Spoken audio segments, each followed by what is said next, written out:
نحمده ونصلي على رسوله الكريم أما بعد فأعوذ بالله من الشيطان الرجيم بسم الله الرحمن الرحيم إن الله يحب التوابين ويحب المتطهرين۔ معزز سامعین، اسلام ایک پاکیزہ مذہب ہے جہاں عبادتوں کا طریقہ اسلام بتاتا ہے، نماز، روزہ، حج، زکوٰۃ، وہیں زندگی گزارنے کا مکمل طریقہ اسلام بتاتا ہے۔ پیدائش سے لے کر موت تک جہاں جہاں جب جو ضرورت ہے اس میں اسلام مکمل رہنمائی اور رہبری کرتا ہے۔ آج جس موضوع پر آپ سے بات کرنی ہے اس میں اسلام میں پاکی کو، صفائی کو، طہارت کو کتنی اہمیت دی گئی ہے اور کتنا اس پر زور دیا گیا ہے۔ تو جو پاکیزہ مذہب اسلام ہے جس میں پاکی پر اور صفائی پر زور دیا گیا ہے، آج دیکھنے میں یہ آتا ہے کہ اتنی زیادہ گندگی اور اتنی زیادہ خرابی ہمارے اندر پائی جاتی ہے۔ دور سے دیکھ کر لوگ محسوس کر لیتے ہیں کہ یہ محلے مسلمانوں کے ہیں، اس لیے کہ یہاں پر گندگیوں کے انبار ہیں، نہ گھر صاف ہے، نہ گلی صاف ہے، نہ محلہ صاف ہے، نہ خود کا جسم صاف ہے، نہ کپڑے صاف ہیں۔ حالانکہ اسلام نے صفائی پر بہت زیادہ زور دیا ہے۔ وہ الگ بات ہے کہ صفائی اور طہارت دو الگ چیزیں ہیں، کہ ایک تو یہ ہے کہ آدمی پاک ہو اور ایک یہ ہے کہ صاف ہو۔ پاک یعنی استنجے کا اہتمام، طہارت کا اہتمام، غسل جنابت کا اہتمام، اور صفائی یہ کہ آدمی کا جسم پاک ہو اور آدمی کے کپڑے صاف ہوں اور جس جگہ رہتا ہے وہ جگہ صاف ہو۔ بلکہ صفائی کو نصف ایمان کہا گیا ہے۔ دوسری قوموں کی اور مذاہب کی بات چھوڑیے، ان کے یہاں تو جتنا زیادہ آدمی گندا رہتا ہے وہ اس کو عبادت سمجھتے ہیں، وہ اس کو بزرگی سمجھتے ہیں اور شان سے بیان کرتے ہیں کہ فلاں بابا ایسے ہیں کہ انہوں نے اتنے دن سے غسل نہیں کیا، فلاں ایسے ہیں جنہوں نے اتنے دن سے بال ہی نہیں کاٹے ہیں، فلاں ایسے ہیں جنہوں نے اتنے دن سے چپل ہی نہیں پہنی ہے۔ اس کو وہ گویا بزرگی سمجھتے ہیں، کمال سمجھتے ہیں، عبادت سمجھتے ہیں۔ لیکن قربان جائیے اسلام پر کہ اتنی زیادہ صفائی کا اور اتنی زیادہ پاکی کا اسلام نے اہتمام کیا ہے کہ ہر نماز کے وقت وضو کا حکم دیا گیا۔ 5 نمازیں ہیں تو آدمی 5 مرتبہ وضو کرتا ہے تو گویا 15 مرتبہ روزانہ وہ منہ دھوتا ہے، 15 مرتبہ کلی کرتا ہے، 15 مرتبہ ناک صاف کرتا ہے، 15 مرتبہ ہاتھ اور پیر دھوتا ہے۔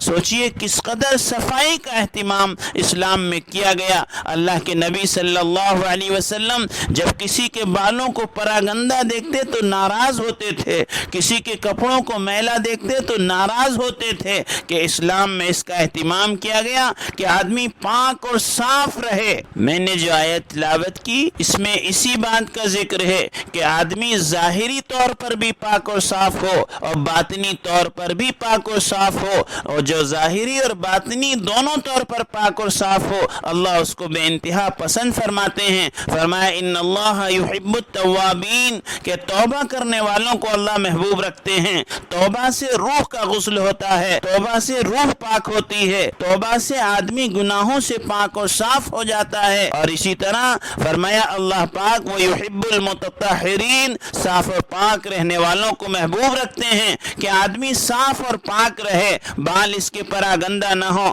کنگھے کا اہتمام کرے، تیل کے ڈالنے کا اہتمام کرے، اسی طرح اس کے کپڑے پاک اور صاف ہوں۔ اللہ کے نبی صلی اللہ علیہ وسلم نے پیوبند لگے کپڑے تو پہنے ہیں لیکن گندے کپڑے نہیں پہنے ہیں۔ یہ ایک عجیب لوگوں میں رواج ہو گیا کہ گندے کپڑے پہن کر سمجھتے ہیں کہ یہ سادگی ہے۔ یہ سادگی نہیں ہے، یہ کنجوسی ہے۔ اللہ نے آپ کو اگر نعمت دی ہے تو اس نعمت کا اظہار ہونا چاہیے۔ چاہیے، ہمارے کپڑے صاف ہوں، ہمارے گھر صاف ہوں، ہمارا جسم صاف اور پاک ہو، یہاں تک کہ ہمارا دل صاف ہو، ہمارا دماغ صاف ہو، دماغ میں بیکار کے منصوبے، بیکار کی پلاننگ، لوگوں کو گرانے کی پلاننگ، لوگوں کے بارے میں نقصان پہنچانے کے منصوبے نہ ہو، دل میں کینہ نہ ہو، دل میں حسد نہ ہو، دل میں بغض نہ ہو، دل میں جو ہے لوگوں کے نقصان پہنچانے کے منصوبے نہ ہو، اور دل میں جو ہے شرک نہ ہو، اور دل میں جو ہے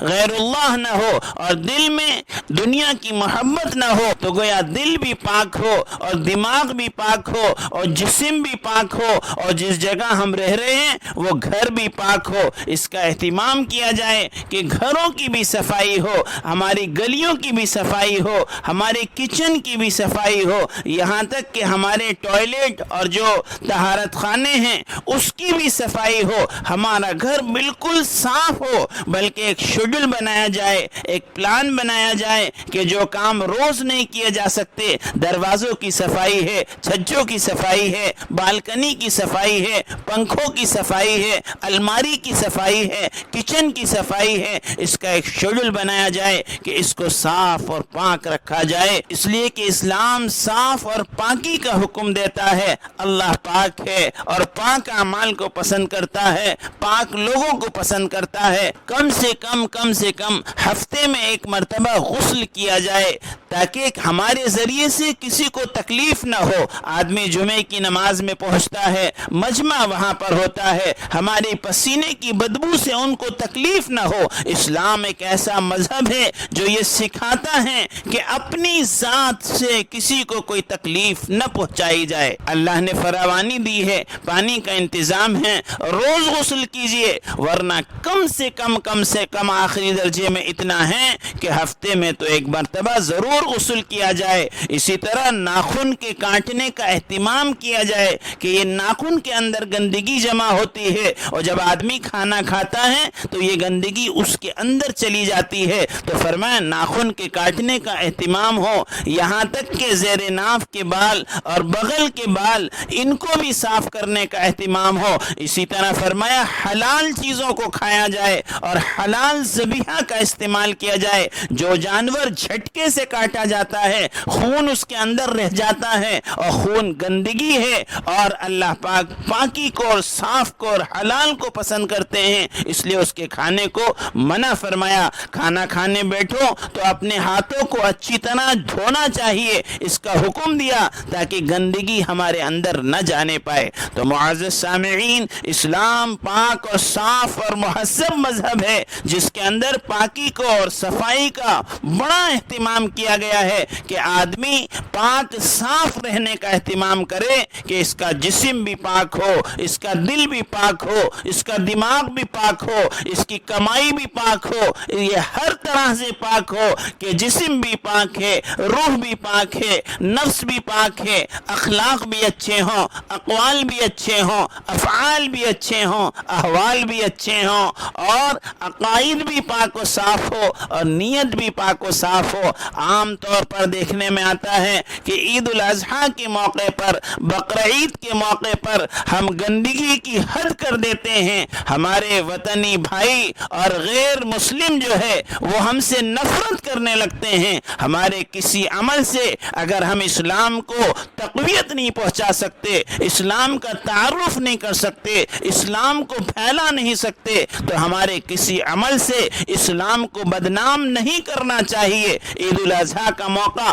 خوشی کا موقع، قربانی کا موقع اور ایک واقعے کی یاد دلانے کا موقع، اس موقع پر ہم گندگی کا مظاہرہ کرتے ہیں جس سے ہمارے ملکی بھائیوں کو، وطنی بھائیوں کو اور غیر مذاہب کے لوگوں کو تکلیف ہوتی ہے اور نفرت پیدا ہوتی ہے۔ اس کا اہتمام کیا جائے کہ جہاں گورنمنٹ کی طرف سے ذبیحہ کا انتظام کیا گیا ہے وہیں جانوروں کو ذبح کیا جائے۔ فضلہ کو عام طور پر کھلی جگہوں پر نہ پھینکا جائے، بلکہ اس کے لیے جہاں ہزاروں روپے آپ خرچ کر کے جانور خریدتے ہیں، چند روپے خرچ کر کے کیری بیگ کا اہتمام کریں اور اس کے اندر فضلہ کو پیک کر کے انہی جگہوں پر پھینکیں جہاں گورنمنٹ نے بتایا ہے گوشت ایک جگہ سے دوسری جگہ لے جانا ہو تو اس کو ڈھانک کر لے جایا جائے تاکہ کسی کو تکلیف تکلیف نہ ہو۔ اسلام وہ مذہب ہے جو کسی کو تکلیف دینے کی اجازت نہیں دیتا ہے، لہذا صفائی کا اہتمام ہو۔ کلاس میں جائیں تو کلاس کو صاف رکھیں، سواری میں جائیں تو سواری کو صاف رکھیں، گھر میں آئیں تو گھر کو صاف رکھیں۔ جب ہم صفائی کا اہتمام کریں گے تو ہمارے ذریعے سے ہماری اولاد کے اندر بھی صفائی آئے گی۔ آفس سے آئے، جوتے وہاں پھینکے، بیگ وہاں پھینکا، کپڑے وہاں پھینکا، اگر یہ انداز ہمارا ہے تو ہماری اولاد کا بھی وہی انداز ہوگا۔ جب اسکول سے آئے گی تو بیگ کہیں پھینکے گی اور ٹفن کہیں پھینکے گی اور جوتے کہیں پھینکے گی اور یونیفارم کہیں پھینکے گی، کیونکہ ماں باپ کو ویسا ہی کرتے دیکھا ہے۔ تو صاف صفائی کا اہتمام رکھیں، خود بھی صاف رہیں، اپنے بچوں کو بھی صاف رکھیں، اپنے گھر کو بھی صاف رکھیں، اپنی مساجد کو بھی صاف رکھیں، اپنی سواریوں کو بھی صاف رکھیں۔ جہاں جائیں وہاں صفائی کا اہتمام کریں۔ عام طور پر جو پبلک پیلیس ہوتے ہیں وہاں پر ڈسٹ بن رکھے ہوتے ہیں، جہاں کھایا وہاں پھینک دیا، یہ انسانوں کا طرز عمل نہیں ہے، بلکہ اسلام پاکی اور صفائی کا اہتمام کرتا ہے۔